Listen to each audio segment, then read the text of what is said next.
After being diagnosed with fibromyalgia in 2009 at the age of 31, this lady went on to gain 60 pounds over the next year. For the next decade, she tried everything to get the weight off and get the pain under control, but nothing worked.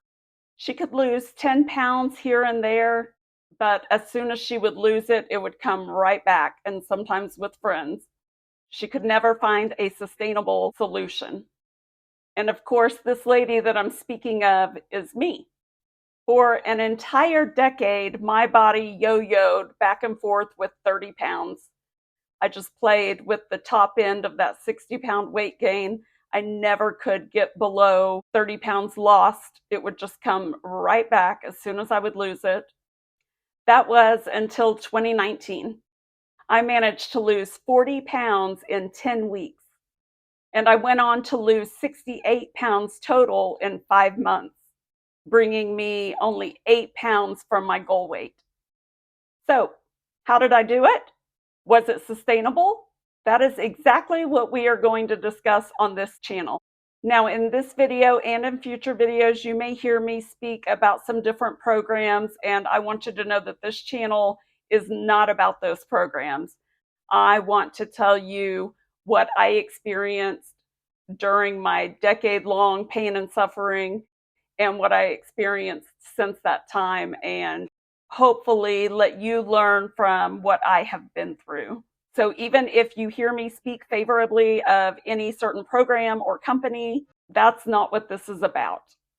I just want to share with you what I had found that had worked for me, and I want to give you some solutions, because as you hear about these things, I'm sure you're going to have all the same questions that most people do. And so I want you to know that it isn't about any one program. It is simply about forming healthy habits that will last your lifetime. So let me start with 2019. It had been 10 years since my fibromyalgia diagnosis, and I had done so much research and so many homeopathic treatments trying to figure out a way to manage my pain and figure out what was causing it. I read multiple health journals and medical reports trying to get to the bottom of it. And that is some of the information I want to share here on this channel.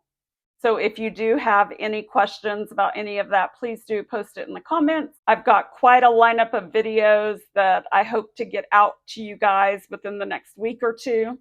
I'll try to go through a list at the end of this video just so you know what's coming up, and feel free to request any information that I might be lacking. So back to 2019, I was at my absolute heaviest that I had ever been.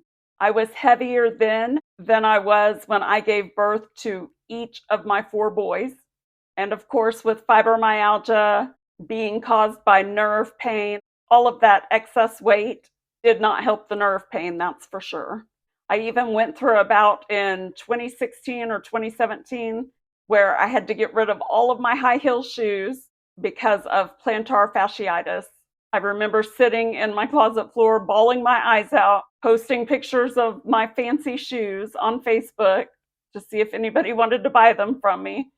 And I was just so sad that I was never going to be able to wear those cute shoes again. But the pain in my feet was so intense, I had been forced to switch to orthopedic shoes. But I'm getting off track here. I just want to throw that in to say that I no longer have that issue. It was actually just caused by the weight gain. And once the weight started coming off, my feet started feeling so much better. Now, I do still deal with pain every single day. I'm probably always going to have fibromyalgia, but it is so much more manageable now than it ever was before. So one thing you may be wondering is why, if I lost 68 pounds when I did this in 2019, why am I just now sharing this? Well, as you may remember, we had a pandemic hit in 2020, in March of 2020. And in March of 2020, that was when I was just 8 pounds from my goal weight. I was one of the earliest people here in my hometown to come down with COVID the first time. And I'll go into all of those details another time. But ultimately, as you can guess, when everything went into lockdown and we were limited on our food choices and everything was just very stressful at that time, I went back to my comfort food. I got off plan and I gained back. I don't remember how much I gained back right away, but ultimately the highest I've ever gained back of the 68 pounds that I lost now is 30 pounds heavier. So right about the mark that was my lowest mark previously is now my highest mark now. So that is a huge triumphant moment for me. And the only reason my weight climbs back up at times is because I am a sugar addict. I will talk about that in another video, but I have had to admit that sugar is my drug of choice. I don't choose it, but it is an addiction. I do believe that, and I'll explain that in another video. And when I get stressed or in a hurry or any reason at all, I'm an emotional eater, and I reach for sweets to celebrate, to be sad when I'm tired or overwhelmed or stressed or anything. It's my go-to thing. So that brings me back to those healthy habits. I've got to get back on those. And if you're wondering why now, well, I have a wedding to get ready for. Me and my fiance, Art, are getting married next year in 2024. And so I decided we already have a home and garden channel that we are working on here on YouTube. Since I was getting ready to really buckle back down with my health journey, I thought, I really should share this with others because I know that there is a lot to be learned from what I have gone through. And my hope is that I can shorten your journey. Maybe something that I say, maybe you'll get a nugget from something that will trigger a light bulb moment for you or help you to reclaim your health. That is what this is all about. We are all about going the second mile.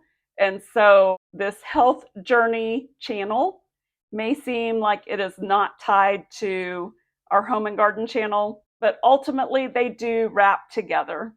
Gardening, my love of gardening, being out in the garden, reconnecting with nature, it all contributes to my health, and it all played a significant role in me getting my health back. I have so much more to share in the next few videos, so I hope you will subscribe. I hope you'll stick around or at least comment and let me know if you've got any questions, anything at all. I'm happy to answer any questions that you might have. And I look forward to connecting with you and inspiring you, I hope, in some way. So I encourage you to go the second mile today. Have a great day.